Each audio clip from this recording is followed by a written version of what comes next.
ಕಥೆ ಕಾಡಿನ ರಹಸ್ಯ ಗುಹೆ. ಒಂದು ಹಸಿರು ಹಳ್ಳಿಯ ಹತ್ತಿರ ದೊಡ್ಡ ಕಾಡಿತ್ತು. ಆ ಕಾಡಿನ ಬಗ್ಗೆ ಎಲ್ಲರೂ ಒಂದು ವಿಚಿತ್ರ ಕಥೆ ಹೇಳುತ್ತಿದ್ದರು. ಅಲ್ಲಿ ಒಂದು ರಹಸ್ಯ ಗುಹೆ ಇದೆ, ಅದ್ರೊಳಗೆ ಹೋದವರು ಮತ್ತೆ ಹೊರಗೆ ಬರುವುದಿಲ್ಲ. ಆ ಹಳ್ಳಿಯಲ್ಲಿ ಅರ್ಜುನ್ ಎಂಬ ಧೈರ್ಯಶಾಲಿ ಹುಡುಗನಿದ್ದನು. ಅವನಿಗೆ ಸಾಹಸ ತುಂಬಾ ಇಷ್ಟ. ಅವನ ಸ್ನೇಹಿತೆ ಮೀರಾ ಮಾತ್ರ ಸ್ವಲ್ಪ ಭಯಪಡುವಳು. ಒಂದು ದಿನ ಶಾಲೆ ಮುಗಿದ ಮೇಲೆ ಅರ್ಜುನ್ ಹೇಳಿದನು, ಮೀರಾ, ನಾವೂ ಆ ಗುಹೆ ಹುಡುಕೋಣ. ಮೀರಾ ಹೆದರಿಕೊಂಡು, ಅರ್ಜುನ್, ಅದು ಅಪಾಯಕರ ಅಂತೆ, ಹೋಗ್ಬೇಡ. ಆದರೆ ಅರ್ಜುನ್ ಹಠದಿಂದ, ನಾವು ಜಾಗ್ರತೆಯಿಂದ ಹೋದರೆ ಏನೂ ಆಗಲ್ಲ. ಕೊನೆಗೆ ಮೀರಾ ಒಪ್ಪಿಕೊಂಡಳು. ಅವರಿಬ್ಬರೂ ಕಾಡಿನೊಳಗೆ ನಿಧಾನವಾಗಿ ನಡೆದು ಹೋದರು. ಮರಗಳ ನೆರಳು, ಪಕ್ಷಿಗಳ ಶಬ್ದ, ಗಾಳಿ ಎಲ್ಲವೂ ಸ್ವಲ್ಪ ವಿಚಿತ್ರವಾಗಿತ್ತು. ಹಠಾತ್ತು ಒಂದು ಹಳೆಯ ದಾರಿಯ ಮೇಲೆ ಅವರಿಗೆ ಒಂದು ಬೋರ್ಡ್ ಕಾಣಿಸಿತು. ಹಿಂತಿರುಗಿ ಹೋಗಿ. ಮೀರಾ, ನೋಡು ಅರ್ಜುನ್, ಇದು ಸೂಚನೆ, ನಾವೀಗಲೇ ಹಿಂತಿರುಗೋಣ. ಆದರೆ ಅರ್ಜುನ್ ನಗುತ್ತಾ, ಇದು ಯಾರಾದ್ರೂ ಹಾಕಿದ ಆಟ ಇರಬಹುದು, ಬಾ. ಸ್ವಲ್ಪ ದೂರ ನಡೆದ ಮೇಲೆ ಅವರಿಗೆ ಒಂದು ಕತ್ತಲು ಗುಹೆ ಕಾಣಿಸಿತು. ಗುಹೆಯೊಳಗಿಂದ ತಂಪಾದ ಗಾಳಿ ಬರುತ್ತಿತ್ತು ಮತ್ತು ಒಂದು ವಿಚಿತ್ರ ಶಬ್ದ ಕೇಳಿಸುತ್ತಿತ್ತು. ಮೀರಾ ಕೈ ನಡುಗುತ್ತಾ, ನಾನು ಒಳಗೆ ಬರೋದಿಲ್ಲ. ಅರ್ಜುನ್ ಧೈರ್ಯವಾಗಿ, ನಾನಿದ್ದೀನಿ, ಬಾ, ನಾವು ಸೇರಿ ಹೋಗೋಣ. ಅವರು ಒಳಗೆ ಹೋದರು. ಗುಹೆಯೊಳಗೆ ತುಂಬಾ ಕತ್ತಲಿತ್ತು. ಅರ್ಜುನ್ ತನ್ನ ಟಾರ್ಚ್ ಆನ್ ಮಾಡಿದ್ದನು. ಹಠಾತ್ ಢಮ್, ಒಂದು ದೊಡ್ಡ ಶಬ್ದ. ಮೀರಾ ಕೂಗಿದಳು, ಅರ್ಜುನ್, ಏನದು? ಅವರು ನೋಡಿದಾಗ ಒಂದು ಕಲ್ಲು ಕೆಳಗೆ ಬಿದ್ದಿತ್ತು. ಅವರು ಮುಂದಕ್ಕೆ ಹೋಗುತ್ತಿದ್ದರು. ಅಷ್ಟರಲ್ಲಿ ಒಂದು ನೆರಳು ಗೋಡೆಯ ಮೇಲೆ ಚಲಿಸಿತು. ಭೂತ!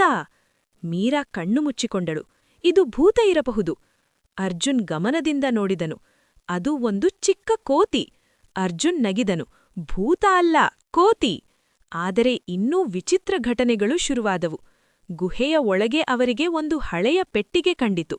ಪೆಟ್ಟಿಗೆಯ ಮೇಲೆ ಬರಹ ಇತ್ತು, ಸರಿಯಾದ ಉತ್ತರ ಕೊಟ್ಟರೆ ಮಾತ್ರ ತೆರೆದುಕೊಳ್ಳುತ್ತದೆ. ಮೀರಾ, ಇದು ಪಜಲ್ ಅನ್ಸುತ್ತೆ.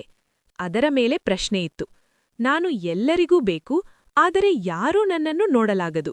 ನಾನ್ಯಾರು? ಅರ್ಜುನ್ ಯೋಚಿಸಿದನು. ಮೀರಾ ನಿಧಾನವಾಗಿ ಹೇಳಿದಳು, ಗಾಳಿ, ಏರ್ ಇರಬಹುದು. ಅರ್ಜುನ್, ಹೌದು, ಸರಿಯೇ. ಅವರು ಗಾಳಿ ಎಂದು ಹೇಳಿದರು. ಪೆಟ್ಟಿಗೆ ನಿಧಾನವಾಗಿ ತೆರೆಯಿತು. ಅದರೊಳಗೆ ಒಂದು ಹಳೆಯ ನಕ್ಷೆ ಇತ್ತು.